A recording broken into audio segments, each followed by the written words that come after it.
అందరికీ నమస్కారం. ఈరోజు కథ ఆరాధ్య. ఈ స్టోరీ నచ్చితే తప్పకుండా లైక్ చేయండి. అలాగే మీ ఒపీనియన్ని కింద కామెంట్ బాక్స్లో షేర్ చేయండి. ఇలాంటి మరిన్ని స్టోరీస్ కోసం మా ఛానల్ని తప్పకుండా సబ్స్క్రైబ్ చేసి పెట్టుకోండి. ఇక స్టోరీకి వెళ్తే, నేను నా గదిలో కూర్చొని నిన్న రియా ఇచ్చిన బుక్ చదువుకుంటూ ఉన్నాను. ఆ రోజు ఆఫీస్కి వెళ్ళారు. రియా, రాజ్, దర్శ్ కాలేజ్కి వెళ్ళారు. నేను పూర్తిగా ఆ కథలో మునిగిపోయి ఉన్నాను. కానీ ఒక్కసారిగా తలుపు తట్టిన శబ్దం నన్ను ఆ ఊహాలోకం నుండి బయటకు లాగింది. నేను వెంటనే నిలబడి నా డ్రెస్ సరి చేసుకుంటూ వెళ్ళి తలుపు తీశాను. ఎదురుగా నాన్నగారు పెదవులపై ఒక ప్రశాంతమైన చిరునవ్వుతో నిలబడి ఉన్నారు. లోపలికి రావచ్చా బేటా అని ఆయన ఎంతో ఆప్యాయంగా అడిగారు.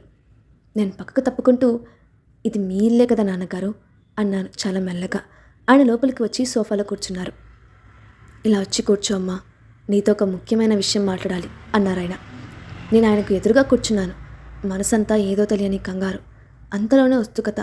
ఆయన ఒక్కసారిగా దీర్ఘంగా శ్వాస తీసుకున్నారు. మీ నాన్నగారి కంపెనీ దివాలా తీసిందని నాకు తెలిసింది. అయితే దీని వెనక ఆరవ్ ఉన్నాడు. ఆ మాట వినగానే నా కళ్ళు ఒక్కసారిగా కిందకి వాలిపోయాయి. ఎలా స్పందించాలో నాకు అర్థం కాలేదు. నా చేతులు భయంతో నా డ్రెస్ క్లాత్ని గట్టిగా పట్టుకున్నాయి. నేను మీ నాన్నగారి కంపెనీని మళ్ళీ ఆయనకు అప్పగిస్తాను. నువ్వేం ఆందోళన పడకు. నీ మనసులో ఎలాంటి బాధ ఉందో నేను అర్థం చేసుకోగలను. నీకు కావాలనుకుంటే కొన్ని రోజులు మీ పుట్టింటికి వెళ్ళి ఉండి రావచ్చు అన్నారు నాన్నగారు ఎంతో సౌమ్యంగా. నేను ఆయన వైపు చూశాను. నా కుటుంబంతో నాకున్న సంబంధం ఎలాంటిదో ఆయనకు చెప్పాలా? నా గుండెల్లో దాగున్న ఆ పాత గాయం మళ్ళీ ఒక్కసారిగా తిరగబెట్టింది. కానీ నేనేం చెప్పాలో తేల్చుకునే లోపే ఆయన మళ్ళీ మాట్లాడడం మొదలుపెట్టారు. నిన్ను నా కూతురు అని పిలిచానంటే అది కేవలం పైపైన మాట కాదు, మనస్ఫూర్తిగా అన్నాను. అందుకే నువ్వు ఏ విషయాన్నైనా ఎలాంటి భయం లేకుండా నాతో పంచుకోవచ్చు. ఇది మన ఇద్దరి మధ్య రహస్యంగా ఉంటుంది. ఇది నా మాట. ఆ మాట విన్న వెంటనే నా కళ్ళల్లో నీళ్లు తిరిగాయి. ఒక్కసారిగా గుండె బరువెక్కింది. సరిగ్గా ఇలాంటి మాటలే కదా నా సొంత తండ్రి నోటి నుండి వినాలని నేను జీవితాంతం ఎదురు చూసింది. కానీ ఆయన ఎప్పుడూ అనలేదు. ఈరోజు నాన్నగారు అంటున్నారు. ఆ క్షణంలో నా మనసులో ఏదో ఒకేసారి విరిగిపోయినట్టు, అంతలోనే మళ్ళీ కోలుకుంటున్నట్టు అనిపించింది. ప్లీజ్ నాన్నగారు, మా నాన్నగారి కంపెనీ కోసం మీరేం చేయకండి అన్నాను తడబడుతున్న గొంతుతో. ఆ కంపెనీ ఇప్పుడు ఏ స్థితిలో ఉందో దానికి అదే సరైనది. ఒక తండ్రిలా ఆయన నన్ను, మా అక్కను ఎప్పుడూ ప్రేమించలేదు. మా తల్లిదండ్రులు మమ్మల్ని కేవలం బొమ్మల్లా వాడుకున్నారు. నిషా దీదీకి ఈ పెళ్లి చేసుకోవడం అస్సలు ఇష్టం లేదు. కానీ వాళ్ళు బలవంతం చేశారు. తను పారిపోయేసరికి నన్ను ఫోర్స్ చేశారు. అండ్ ప్లీజ్, నేను వాళ్ళ ఇంటికి అస్సలు వెళ్ళను. మీకు కావాలంటే నేను ఈ ఇల్లు వదిలి వెళ్ళిపోతాను, కానీ ఆ నరకానికి మాత్రం తిరిగి వెళ్ళను. ఏ రోజైతే మీరు నన్ను ఈ ఇంటికి తీసుకొచ్చారో ఆ రోజు డిసైడ్ అయిపోయాను, వాళ్ళతో నాకున్న బంధం అక్కడితో తెగిపోయిందని అని. మనసులో ఉన్న ఆవేదన అంతా ఒక్కసారిగా బయటపెట్టేసరికి నా గుండె వేగంగా కొట్టుకోసాగింది. కానీ లోపల ఎక్కడో ఒక తెలియని ప్రశాంతత, ఒక ఊరట లభించింది. నాన్నగారు నెమ్మదిగా లేచి వచ్చి నా పక్కన కూర్చున్నారు. చిన్నపిల్లకి ఎవరైనా అండగా నిలబడి ఓదార్చినట్టు నా తలపై ఎంతో ప్రేమగా నిమిరారు. బహుశా నా బాధను ఓపికగా వినే ఒక గుండె కోసం నేను ఎప్పటి నుంచో ఎదురు చూస్తున్నానేమో. నాకు ముందే ఈ విషయాలన్నీ తెలిసి ఉంటే నీకు ఇంత అన్యాయం జరగనిచ్చేవాడిని కాదు నా తల్లి. కానీ ఇప్పుడు మేమందరం నీకున్నాం. ఈ ఇల్లు వదిలి వెళ్ళే ఆలోచన కూడా నీ మనసులోకి రానివ్వకు. ఇక ఆరవ్ అంటావా, వాడు నీ విషయంలో చేసిన ప్రతి తప్పుకు వాడికి బుద్ధి వచ్చేలా చేస్తాను. అయితే ఈ విషయం మన ఇద్దరి మధ్య ఉండాలి, సరేనా అని కన్నీళ్ళ మధ్య నేను మెల్లగా తలుపుతూ పెదవులపై ఒక చిన్న చిరునవ్వు తెచ్చుకున్నాను. కానీ ఆ క్షణంలో నాన్నగారు అడిగిన ఒక్క ప్రశ్నతో కాలమే ఆగిపోయినట్టు అయిపోయింది. నువ్వు ఆరోతో కలిసి ఉండాలనుకుంటున్నావా? నేనేం నిన్ను బలవంతం చేయను. నీకు ఇష్టం లేకపోతే ఈ రోజే నువ్వు తనకి డివోర్స్ ఇచ్చేయచ్చు. నేను ఒక్కసారిగా స్తంభించిపోయాను. ఆ డివోర్స్ అనే మొక్క నా మైండ్లో పదే పదే మోగుతూనే ఉంది. నా జీవితంలో ఆ పదాన్ని గురించి నేను ఎప్పుడూ ఆలోచించలేదు. నా గుండె ఒక్కసారిగా వేగం కొట్టుకోవడం మొదలైంది. నాకేమైందో, అసలు నా నోటి వెంట ఆ మాట ఎలా వచ్చిందో నాకే తెలియదు. కానీ చాలా నిశ్శబ్దంగా ఒక చిన్న గుసగుసలాగా నా నోటి నుండి ఆ మాట వచ్చేసింది. నేను ఇక్కడే ఉండాలనుకుంటున్నాను అని అనగానే, ఆ మాట ఆయన వినగానే నాన్నగారి పెదవులపై ఒక తృప్తికరమైన చిన్న చిరునవ్వు మెరిసింది. అయితే ఇప్పటి నుంచి ఆరవ్ నీకు ఒక సర్వెంట్లా మారిపోతాడు. వాడు చేసిన తప్పులకి నువ్వు వాడిని అంత తేలిగ్గా అస్సలు క్షమించకూడదు, సరేనా అని అన్నారు. ఆ మాట వినగానే నా పెదవులపై ఒక చిన్న నవ్వు వెరిసింది. నెమ్మదిగా తలూపాను. నిజంగా నేను ఎంత అదృష్టవంతురాల్ని. మనుషుల రూపంలో ఉన్న దేవుళ్ళు అంటే వీళ్ళేనేమో. అవును, ఈరోజు నువ్వు ఈవినింగ్ షాపింగ్కి వెళ్ళాలి కదా, ఇదిగో ఇది తీసుకో అంటూ నాన్నగారు తన బ్లాక్ కార్డ్ని నా చేతిలో పెట్టారు. లేదు నాన్నగారు, నా దగ్గర నేనేదో చెప్పబోయాను, కానీ ఆయన నా మాటను మధ్యలోనే ఆపేస్తూ ఎంతో ప్రేమగా అంతే ఖచ్చితంగా అన్నారు, నువ్వు నా కూతురివి. ఆ ఒక్క మాట ముందు నా దగ్గర సమాధానం లేదు. నేను మెల్లగా నవ్వి ఆయనకు థ్యాంక్స్ చెప్పాను. ఆయన ఎంతో తృప్తిగా గది నుండి బయటకు నడిచారు. నేను అలాగే కూర్చుండిపోయాను. మనసంతా ఇంకా ఆనందంలోనే మునిగి తేలుతోంది. భగవంతుడా, నేను ఎంత లక్కీ. నాకు ఇంతటి మంచి కుటుంబాన్ని ఇచ్చినందుకు నీకు ఎలా కృతజ్ఞతలు చెప్పుకోవాలో కూడా తెలియడం లేదు. కానీ నాన్నగారు ఆరోగ్య డివోర్స్ ఇచ్చేయమన్న ఆ క్షణంలో నా గుండెల్లో ఏదో తెలియని ఒక తీరని నొప్పి కలిగింది. ఎందుకో తెలియదు, కానీ ఆయన్ని వదిలేసి వెళ్ళిపోవాలని ఊహే నన్ను విపరీతంగా బాధించింది. ఛీ, ఆపే ఆరాధ్య, ఇక చాలు అని ఆలోచనలోంచి ఇక్కడితో ఆపేసే అని నా మనసు నాకే చెప్పింది. ఇక ఆరవ దగ్గరికి వస్తే, రాహుల్ నాకు బన్సాల్ ఫ్యామిలీకి సంబంధించిన ప్రతి చిన్న డీటెయిల్ కావాలి. ముఖ్యంగా వాళ్ళ కూతుళ్ళతో వాళ్ళకున్న రిలేషన్ ఎలాంటిదో ప్రతిదీ తెలుసుకో అని ఆర్డర్ వేశాను. అసలు వాళ్ళు ఎలాంటి మనుషులో నాకు పూర్తిగా తెలియాలి. పెళ్ళికి ముందు వాళ్ళు తమ కూతుళ్ళతో ఎంత సంతోషంగా ఉండే ఒక సాదాసీదా కుటుంబం అనుకున్నాను. కానీ నేను ఎక్కడో ఏదో మిస్ అవుతున్నాను, ఏదో పెద్ద నిజమే దాగుంది అని అనుకున్నాను. సరే సార్, అలాగే నిషా బన్సాల్ ప్రస్తుతం అమెరికాలో ఉందని తెలిసింది. తను అక్కడ ఫ్యాషన్ డిజైనింగ్ చదువుకుంటోంది. దాన్ని మీ ముందుకు తీసుకురమ్మంటారా అని అడిగాడు రాహుల్. నేను ఒక్క క్షణం ఆలోచనలో పడ్డాను. ఇప్పుడే వద్దు, సరైన సమయం వచ్చేంత వరకు వెయిట్ చేయి అని చెప్పాను. తను తలూపి అక్కడి నుండి వెళ్ళిపోయాడు. ఈరోజు నా భార్య షాపింగ్కి వెళ్తోంది. ఒక మంచి భర్తగా ఈరోజు తనని జీవితంలో మర్చిపోలేంత మెమొరబుల్గా మార్చాలి. నేను వెంటనే నా మనుషులకి ఫోన్ చేసి ఒక్కొక్కటిగా ఇన్స్ట్రక్షన్స్ ఇవ్వడం మొదలుపెట్టాను. ఈవినింగ్, కొంచెం త్వరగా రావే రియా, ఇంకా ఎంతసేపు తీసుకుంటావు అంటూ దర్శి విసుగ్గా నవ్వుతూ కేకలు వేస్తున్నాడు. అసలు మన బాబీని చూడు, జస్ట్ లిప్ బామ్ రాసుకొని ఎంత అందంగా కిందికి వచ్చేసిందో, కానీ దయ్యం మాత్రం అరగంట నుండి మేకప్ లేయర్స్ వేస్తూనే ఉంది అని రాజ్ కామెంట్ చేశాడు. దాంతో హాల్లో ఉన్న వాళ్ళంతా ఒక్కసారిగా నవ్వేశారు. తను నీకు చెల్లెలే కదా మరి అంటూ అత్తమ్మ ఆట పట్టించింది. వచ్చేస్తున్నా బాబోయ్ అంటూ రియా ఎట్టకేలకు స్టైల్గా మెట్లు దిగుతూ వచ్చింది. అమ్మయ్య, ఇప్పటికైనా వచ్చావు అంటూ రాజ్ దర్శ్ ఇద్దరూ ఒకేసారి లేచి నిలబడ్డారు. మీ బాబీని జాగ్రత్తగా చూసుకోవాలి, తను ఏమడిగితే అది కొనిపించండి, సరేనా అని అమ్మ ఎంతో ఆప్యాయంగా నవ్వుతూ చెప్పింది. రాజ్ దర్శ్ ఇద్దరూ డ్రామా చేస్తూ సెల్యూట్ కొట్టారు. ఎస్ మేడం అని. మేమంతా కారు ఎక్కేటప్పుడు ఆ సీన్ చూసి మళ్ళీ పెద్దగా నవ్వుకున్నాం. రాజ్ డ్రైవింగ్ సీట్లో కూర్చున్నాడు. కారు యదువంశీ ఫ్యామిలీకి చెందిన ఒక పెద్ద మాల్ వైపు దూసుకెళ్ళింది. అది ఎంత పెద్దగా లగ్జరీగా ఉందంటే అక్కడి ప్రతి అణువు వాళ్ళ సంపదను, రాయల్టీని చూపిస్తోంది. బాబీ, ఫస్ట్ మనం నీకోసం నా కోసం డ్రెస్సులు షాపింగ్ చేద్దాం అంది రియా ఎంతో ఎక్సైట్మెంట్తో. నేను నవ్వుతూ తలూపాను.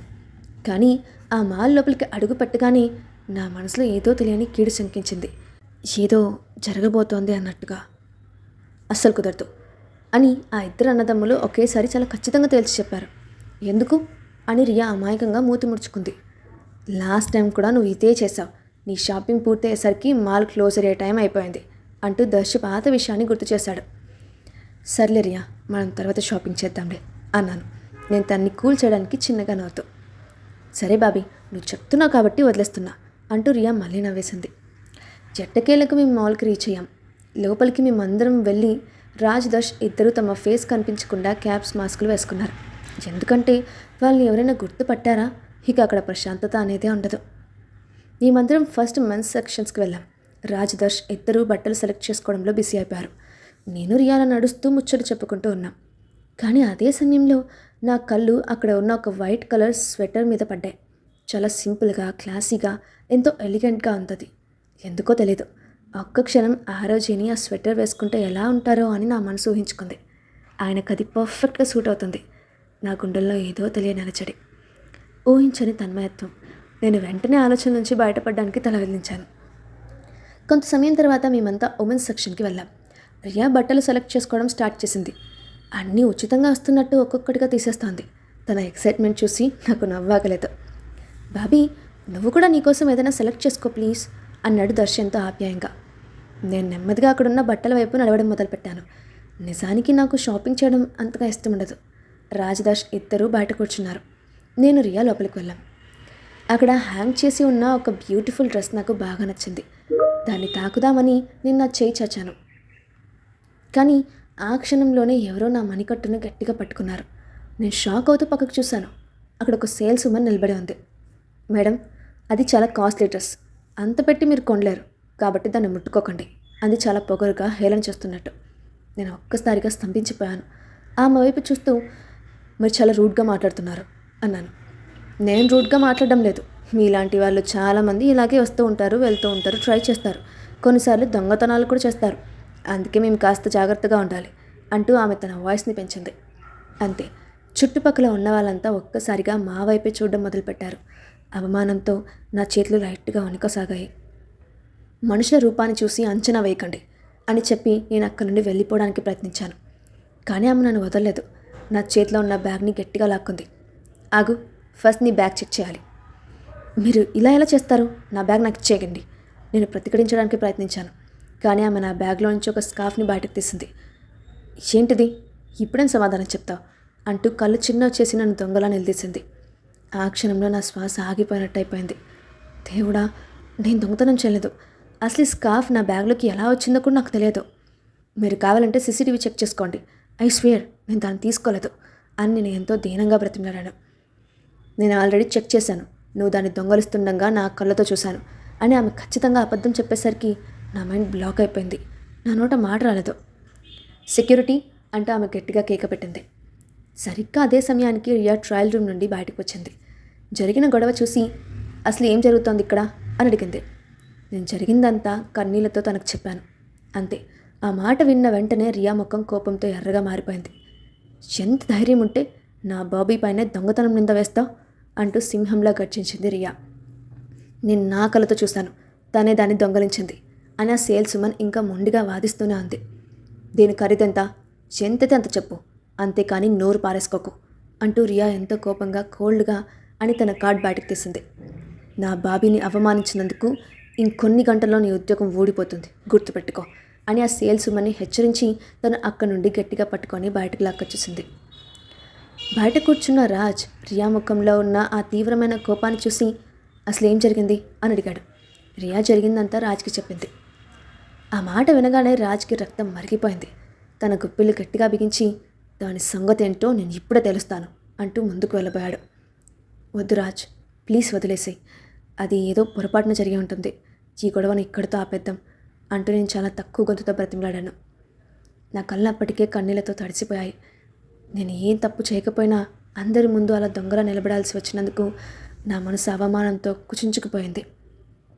పదండి, ఇంటికి వెళ్దాం అన్నాడు రాజ్ చాలా సీరియస్గా.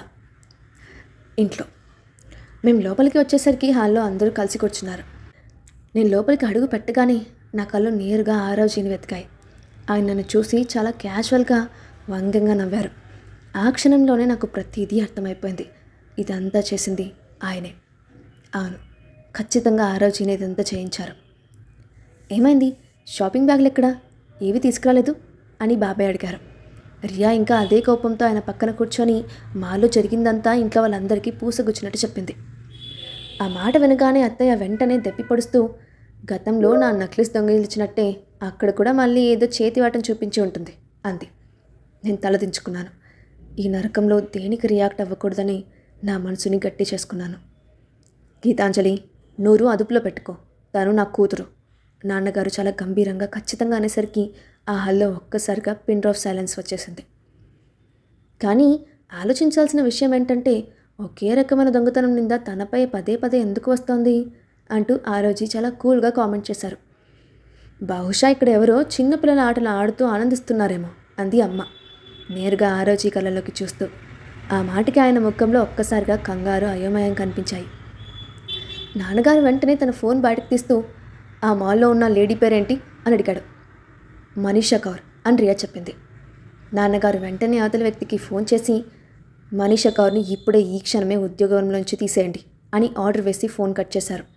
నేను షాక్ అవుతూ ఆయన వైపు చూశాను. నాన్నగారు అది అని నేనేదో చెప్పబోయాను, కానీ ఆయన నన్ను మాట్లాడనివ్వలేదు. నా కూతుర్ని ఎవరు బాధ పెట్టినా వాళ్ళు రక్తం కన్నీరు కార్చాల్సిందే అన్నారు చాలా గంభీరంగా. ఆ మాటలు పైకి అందరితో అంటున్నా అవి నేరుగా ఆరోజుని ఉద్దేశించి అన్నారని నాకు అర్థమైపోయింది. పదండి, అందరం భోజనానికి లేద్దాం అంది పిన్ని. మేమంతా ఫ్రెష్ అప్ అయి డైనింగ్ టేబుల్ దగ్గర కూర్చున్నాం. డిన్నర్ తర్వాత అసలు నాన్నగారు తన విషయంలో అంత ప్రొటెక్టివ్గా ఎందుకు బిహేవ్ చేస్తున్నారు? ఇదంతా చేయించింది నేనే అని నాన్నగారికి తెలిసిపోయిందా? చచ్చా, తెలిసే ఛాన్స్ లేదు అని ఆరవ్ అనుకుంటూ ఉన్నాడు. నేను ఆలోచిస్తూ నా గదిలోకి వెళ్ళాను. ఆరాధ్య సోఫాపై పడుకోవడానికి సర్దుకుంటోంది. నేను తన వైపు చూస్తూ, అసలు నీకు అంత దొంగతనం చేయాల్సిన అవసరం ఏమొచ్చింది అని అడిగాను హేళనగా. తను నెమ్మదిగా తల తిప్పి ఎంతో చల్లటి చూపులతో నా వైపు చూసింది. ఎందుకంటే నా భర్తకి నన్ను అందరూ దొంగ అని పిలవడం చాలా ఇష్టం. అందుకే ఆయన ఆశల్ని నేను ఇలా నెరవేరుస్తున్నాను అంతే అంది ఎంతో నిబ్బరంగా. ఆ మాటలు నేను ఊహించిన దానికంటే చాలా గట్టిగా నా గుండెకు తగిలాయి. లోపల ఏదో తెలియని అపరాధ భావం కలిగినా దాన్ని పైకి కనిపించకుండా దాచేస్తూ ఒక వెటకారపు నవ్వు నవ్వి ఊరుకున్నాను. నాతోనే మాటలు ఆటలాడుతున్నావా? చూద్దాం నువ్వు ఈ ఆటలో ఎంతకాలం నిలబడతావు అంటూ నేను బెడ్పై పడుకున్నాను. తను నా మాటలకి ఎలాంటి సమాధానం ఇవ్వలేదు. కనీసం నా వైపు చూడకుండానే అవతలికి తిరిగి పడుకుంది. నేను రూఫ్ వైపు చూస్తూ ఆలోచనలో పడ్డాను. బహుశా ఇప్పటి వరకు నేను తన విషయంలో చాలా సాఫ్ట్గా ఉన్నట్టున్నాను. రేపు దీనికంటే ఘోరమైనది ఏదో ఒకటి చేయాలి అని మనసులో ప్లాన్ వేసుకుంటూ నేను మెల్లగా నిద్రలోకి జారుకున్నాను. ఒకవైపు కన్న కూతుర్లా చూసుకునే మామగారు, ఇంకోవైపు కళ్ళ ముందే నరకం చూపిస్తున్న భర్త. ఈ ఇద్దరి మధ్య నలిగిపోతున్న ఆరాధ్య చివరికి ఏ నిర్ణయం తీసుకోబోతోంది? నెక్స్ట్ పాటలో చూద్దాం. Thanks for watching.